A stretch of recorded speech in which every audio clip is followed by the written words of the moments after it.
আচ্ছা, ধরো তোমার হাতে একটা ড্রয়িং খাতা আছে এবং তুমি ওটাকে বললে তুমি আমাকে একটা গ্রামের ছবি এঁকে দাও, আর সাথে সাথে সে একটা ছবি এঁকে ফেলতো।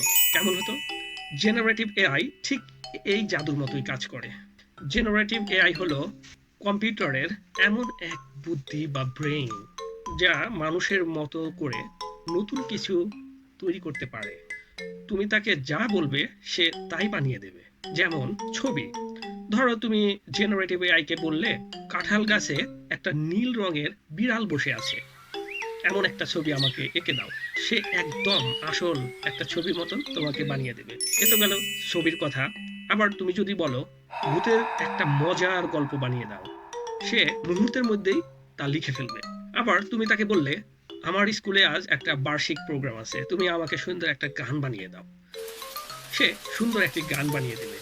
আরো সহজ উদাহরণ যদি দেই, ধরো তোমার স্কুলের একটা প্রজেক্টে বাংলাদেশের একটা ম্যাপ লাগবে কিংবা বৃষ্টির দিনের একটা কবিতা লাগবে। তুমি যদি এআই কে বলো কারো সাহায্য ছাড়াই সে তোমাকে এগুলো বানিয়ে দেবে। মোট কথা, এটা কোনো জাদু নয়, এটা হলো বিজ্ঞানের নতুন এক বুদ্ধি। এই বুদ্ধিকে ব্যবহার করে তুমি তোমার স্কুলের কিংবা ব্যক্তিগত সৃজনশীল বা ক্রিয়েটিভ কাজ আরো আরো সুন্দরভাবে করতে পারবে। সামনের ভিডিওতে আমরা দেখব কোন কোন অ্যাপ দিয়ে আমরা এই মজার কাজগুলো করতে পারি। সাথে থাকো।